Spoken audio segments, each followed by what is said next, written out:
Hey guys, what's up? It's Jake with GamingSoup and welcome to Console Killer of the Month. Every month on the 15th or sometime close to the middle of the month, I'm going to gather a PC part list that costs either less, the same, or a little more than a console, just to show people that you can get a gaming PC for the same price as a console. I'll leave the part list down in the description. Just know that PC parts fluctuate in price constantly. One day a graphics card could be $120 and the next it could be $160. I do lean more towards AMD when it comes to a budget gaming PC, so let's get started. The CPU we're using for this build is an AMD FX 6300. It's a 6-core processor clocked in at 3.5 gigahertz with a TDP of 95 watts, and it is an unlocked CPU, which means you can't overclock it. The CPU is very popular in gaming PC builds. It will do everything you need it to do for only $94. It's a great deal and a great bang for your buck. The motherboard we're going to be using is an ASRock 970M Pro micro ATX board. It has 4 DIMM slots for your RAM and can support up to 64 gigabytes. That's more than enough. That's a lot of RAM. So there is room to upgrade if you feel the need.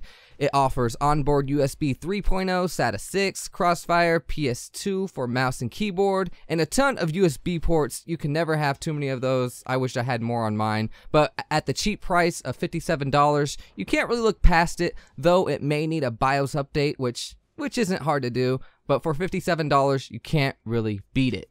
Now, with the memory, you need at least 8 gigs of RAM. That's the sweet spot, and prices for memory are getting cheaper and cheaper each day, so it's not even a big deal when it comes to price, but we are going with ADATA XPG 2 4GB sticks for $43. You really can't beat the price for 8 gigs of RAM, or you'll just be stealing it. For a hard drive, we're going with the Hitachi DeskStar 1TB running at 7200 RPM. Great speed. This will hold everything you need, your operating system, games, applications. If you need to pick another one up, you're not going to be spending more than $50 for a second hard drive, but this hard drive comes in at $39. Now for the most important part of a PC build is the video card. This should always be the most expensive part in a gaming PC. The graphics card we are going with is the XFX Radeon R9 280 3GB Black Edition. It has 3 gigs of VRAM, more than enough to game at 1080p, and it will achieve 60 frames per second in just about any game you throw at it.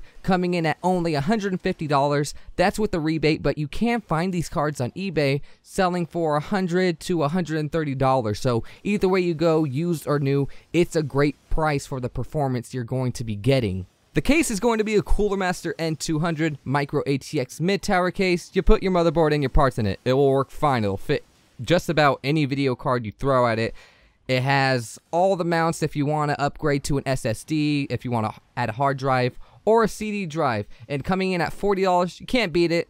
And just in case you want to spend a little more money, there are prettier cases out there. So at $40, it's a great deal. The last and final part is what makes a system actually function. You actually need this, or else all those other parts mean nothing. The power supply we're going with is a simple EVGA 500 watt 80 plus certified power supply. It's non-modular.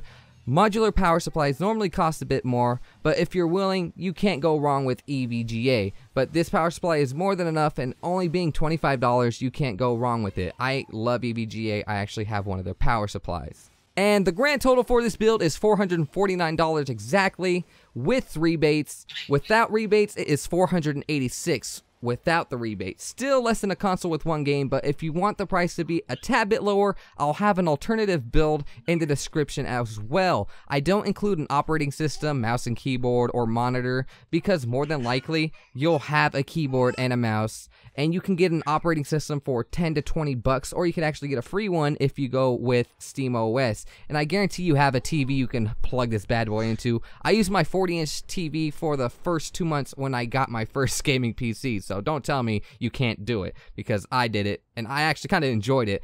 I hope you guys enjoyed the video. If you guys want to see more videos like this, hit the like button, and if you have any questions, feel free to ask me in the comments on Twitter, on Steam, anywhere.